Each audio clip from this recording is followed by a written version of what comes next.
Hello everybody, Ninja Mama here. Tonight I bring you the final category of verbal abuse, the anger addict. Abusive anger. This is chapter 9 in Patricia Evans' book, The Verbally Abusive Relationship. And I'm pretty much going to read most of it. So we're going to find out why, sort of the why behind the narc rage. Here goes. Anger underlies, motivates, and perpetuates verbally abusive behavior. Abusive anger is a category of verbal abuse. In order to recognize abusive anger, it is essential that the partner fully realize that she is in no way responsible for being yelled at, snapped at, raged at, or even glared at, no matter how demanding, accusing, or blaming the abuser is. This means that since she is not responsible in any way for the abuse, she need in no way defend herself by explaining herself. She may protect herself, however, as Chapter 11 will describe. The partners of verbal abusers know that explaining what they really said, meant, or did has never brought an apology, such as, "Oh, I'm so sorry to have snapped, shouted, or yelled at you. Will you please forgive me?" The partners of verbal abusers know this from experience, but they hope that they will not have to give up the hope that this time he will understand. This hope may be the hardest of all hopes to give up. And reason being is because she's right. You're not going to get a genuine apology. You'll get the fake apology, because they understand, when they start thinking about their dick, if they're a somatic narcissist, if they want to get laid again, they're going to have to apologize. Because they know. And that tells you right there. They know what they're doing is wrong. But they'll just keep right on doing it. For years, mine would give me the fake apology, tell me he knew he should not talk to me that way. And then, as the cherry on top, he would tell me that he was never going to do it again. And then a few months later, it would happen again. And then a few months later, it would happen again. And each time I'd get the fake apology. And as the years went by, then it became, every couple of months. Instead of every 4 or 5 months, we'd get a rage attack and a screaming circular argument that went absolutely nowhere, except ending in the fake apology. And I'd usually have to wait till the next day to get that. And, then it was every couple of months, then it was once a month. Then it was every couple of weeks, and in the end, it was several times a week. It was just unfucking believable how this man loved to argue. And what was more frustrating than anything else, how she says, they will blame you and say that it's your fault. They're yelling and screaming at you and belittling you and insulting you in any way they possibly know how. It's just unbelievable how they stand there and blame you and say that you're the one who likes to argue. That's the one I would get all the time. All the time. I mean, there were times where literally I would stand there and pretend to agree with him and be like, "You're right. You're absolutely right. I misunderstood what you said the first time. You're absolutely right." And he would still stand there and say, "You must like to argue. You just love to argue. You must want to fight with me." And I would stand there, like she said, trying to explain myself. "I really don't like to argue with you. I can't stand arguing with you. I really don't want to." And he would continue. They feel this drive, this need to argue. Like you feel the need to take a shower every day. They feel the need to jab and pick at people and push people's buttons and make them upset and cause chaos. That's how they get their jollies. It's like part of their routine. Like you may have a routine, like you like to listen to a certain radio show on the way to work in the morning, or you may like to listen to a certain kind of music, while you're doing your chores. That's what they have to, at some point, have an argument or disagree with somebody. And of course, anytime anybody disagrees with them, that's the perfect opportunity to have an argument. That's how their brain works. Continuing on. In Chapter 2, I gave an example of what happens when the partner defends or explains herself. What happens is that she steps back toward the abuser's reality. He then thinks she is in his reality, where battles are the norm, and he really starts to battle her. Apologizing is the last thing on his mind. It is also important for the partner to fully realize that there is no way she can be to prevent the abuser from venting his anger on her, speaking more gently, listening more attentively, being more supportive, more interesting, more learned, more fun, thinner, cuter, or classier. Being more anything will not work. How many of us have fallen into that trap? The trying to explain yourself thing. Oh, he must have misunderstood me. No, honey, that's not what I meant. I swear. No, I really meant this. And you're telling the truth. I really meant this. This is exactly what I meant. And they're standing there accusing you of thinking something else. Like they can read your mind. They know what you're thinking better than you do. I mean, how ludicrous is that? That's narc logic. That's what it is. The abuser's anger arises out of his general sense of personal powerlessness. There's that self-esteem thing there. A lot of narcs, very low self-esteem. He expresses his anger either covertly through subtle manipulation or overtly in unexpected outbursts directed at his partner. These outbursts accuse and blame the partner by making her his scapegoat. He denies the real cause of his behavior and convinces himself, and usually his partner, that she has somehow said or done something to justify the abuse. When the abuser vents his anger on his partner, he releases the underlying tension he feels from his sense of personal powerlessness. As a result, the partner feels bad and the abuser feels good. So see, it works for them. They're perfectly happy living that way. Not only are you their sex toy and their maid, but you're also their punching bag. Their stress ball, so to speak. Their tension reliever. And the thing is, like, when you're constantly being bombarded unexpectedly by these outbursts, and I know people discount it, and there's people out there that laugh, oh, abuse victims claiming CPTSD, and saying, how dare you, there's soldiers out there in war zones and that's how you get PTSD. Let me tell you something. When you know that at any given second you're going to get screamed at, personally attacked, insulted, in some cases some women actually get physically attacked, fear for their lives, have to run for their lives, yeah, you're going to feel like a soldier in a war zone. It's like your house is a live minefield, and you're constantly tiptoeing through it, trying not to upset the narc, because you just want to have a nice, peaceful Friday night,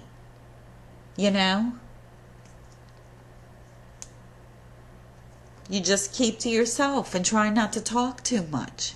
Try not to make too much eye contact with him. Because if he sees that you're in a good mood and you're happy and you're doing something you enjoy, he's going to do something to mess that up. Because narcs hate happy people. It pisses them off.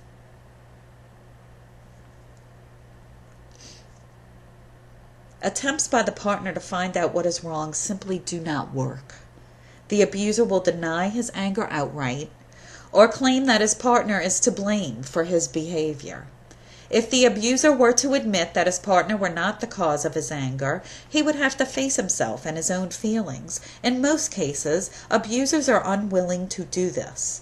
Most verbal abusers are filled with inner tension, which they periodically and unpredictably release with angry outbursts directed at their partners. The tension then builds again until the abuser realizes it again with another the abuser releases it again with another outburst. This buildup of tension and its release become a cyclical pattern of behavior. As soon as the tension is released, it begins to build again. I call this cycle the cycle of anger addiction, and the abuser who follows this pattern of behavior an anger addict. The cycle, however, is not regular. It is not predictable. That's the minefield effect. The abuser doesn't vent his anger at his partner every morning or every evening or every Saturday night. The intensity of the angry outbursts also varies. Factors affecting the cycle include opportunity, changes at work or at home, the thoughts of the abuser, his current sense of power, his fears, his feelings of dependency, and his feelings of inadequacy. If he drinks alcohol, that may play a part. Alcohol doesn't make him angrier so much as it makes him feel freer to vent his anger. This cycle carries a double reward for the abuser. The rewards are like a fix for an addict. The first reward is that the abuser feels a sense of relief, a kind of euphoric high after exploding at his partner, because he has released the tension built up since the last outburst. The second reward is that he has reasserted his dominance and power over his partner. There is nothing she can do, and no way she can be, to prevent the next attack. This to me says a lot about how they say narcissists have magical thinking. They basically think they're supposed to be like superhuman. Like they're not supposed to experience any kind of uncomfortable negative emotion. And they won't accept this. And so when they do become faced with a situation that may stir such an emotion, and I'm talking about like embarrassment, sadness, grief, frustration, powerlessness, it feels to them like that's a weakness. You can't expose a weakness because remember, they're like a controlling freaky minded person. They're control freaks. So, and they assume that everybody else thinks the same way that they do. So they're trying to fuck over everybody else, and they think everybody else is trying to fuck them over. So they think that they can't express their feelings. Like, that's why a lot of them, like a lot of abused women will say that if they would cry during one of their husband's rage attacks, he would actually get angrier. And I found that to be true with my narc. Like, crying just pissed him off more because he assumed that I was doing it on purpose to get one over on him, for me to win the argument. You know, like in his mind, he thought I was thinking that if I cried, it was going to make him feel bad and then he loses. Like, that's what it is to them. It's a fucking game. So that's basically that, what she's describing here to the anger addict, that's their supply. Like to someone who's more histrionic, they might get more supply out of being dramatic, being more the victim. They're going to be more the ones who try to get attention by crying or using their sex appeal. Different narcs use different techniques to get their supply. The anger addict gets, one, the release of the tension from feeling like if I have a sad feeling or I have a frustrated feeling, I'm a loser. I'm a weakling. Weaklings don't get feelings. They're afraid to feel their feelings. And in order to suppress that, they use whatever coping mechanism that they use, like sex or yelling at their partner or abusing their children or abusing their subordinates if they're in a supervisory position at their job. That's where you see situations like this with anger addicts.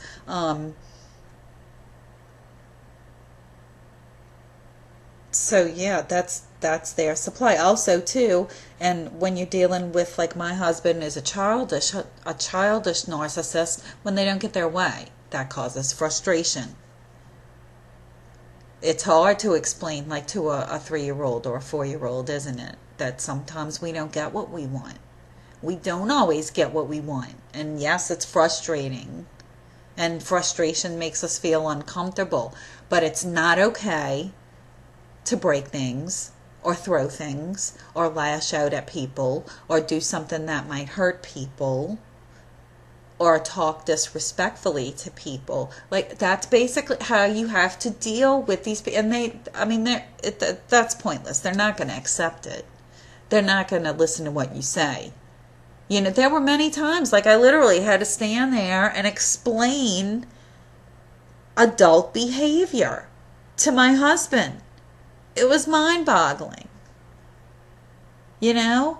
Like, no, it's not okay to yell and scream at your wife that she's a stupid bitch when the kids are right in the next room. Or to scream and yell at me that I don't initiate sex often enough. And the kids are right in the next room and they're hearing all this. So I'm getting off on a tangent here, sorry. Moving on.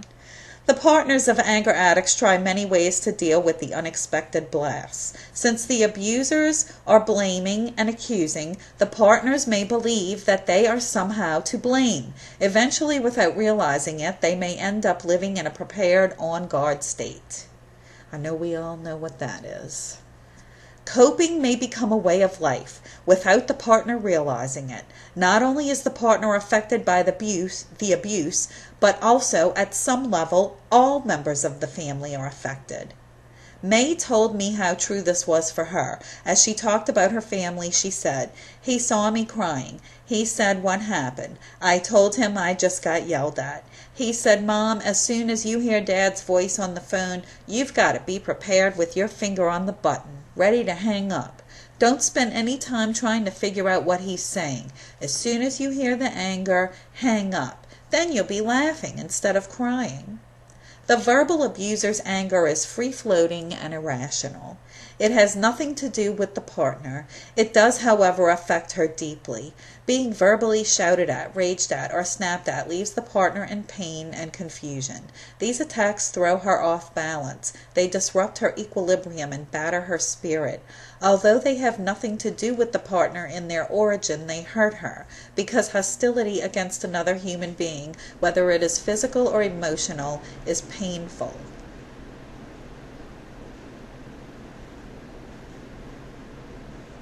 I think I'm going to cut this one off right here so it's not too long, and pick up on another one.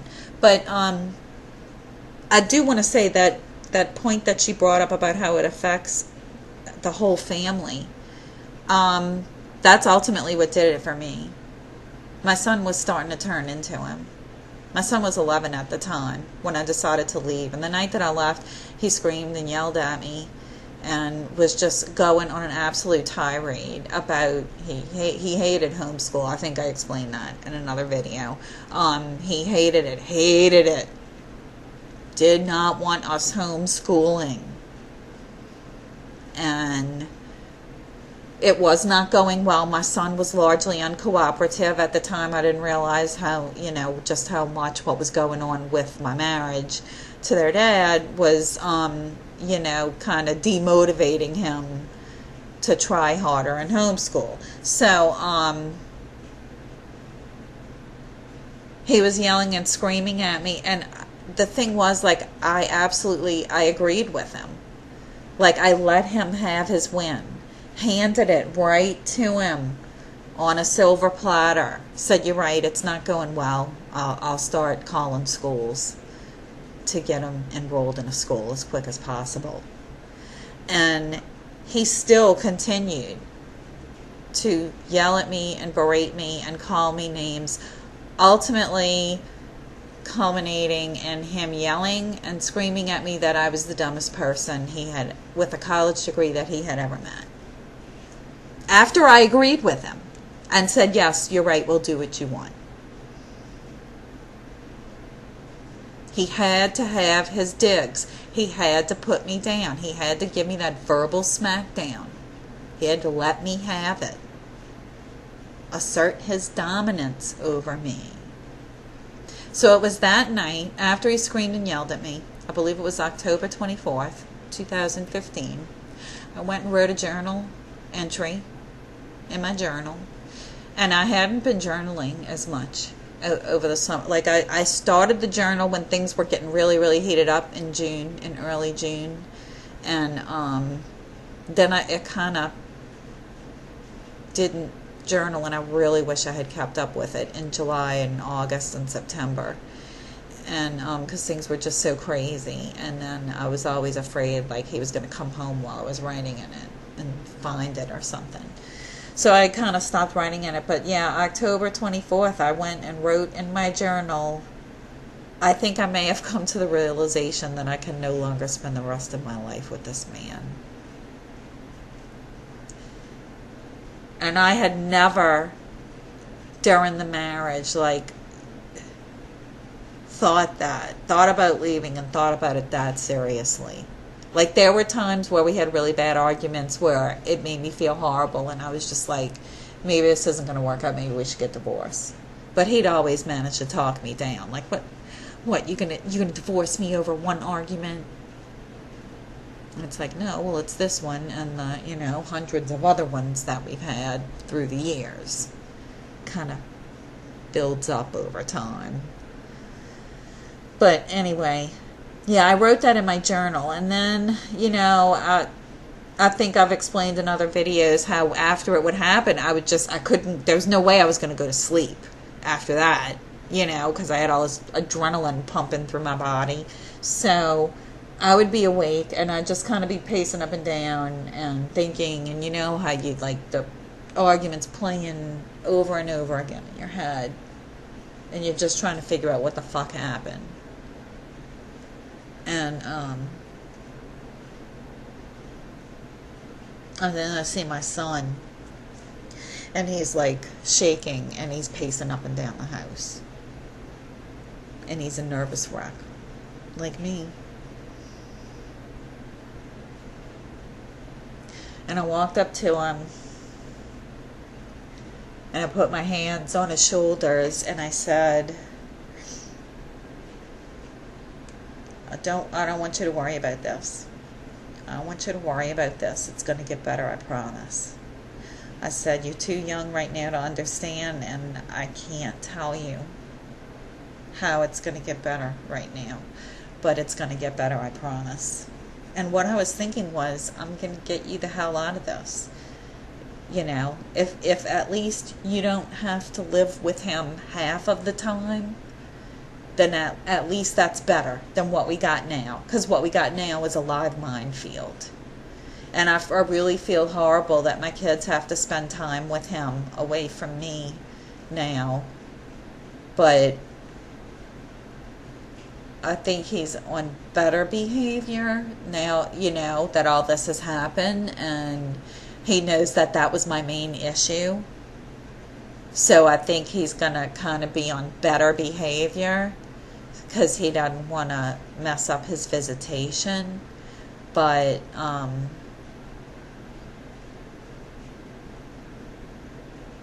yeah, I do worry that my son's going to end up being the next punching bag. And make no mistake, there is an age where they can decide for themselves that they don't want to comply with a visitation agreement, and I fully intend to utilize that rule if he ever starts doing to our son what he did to me.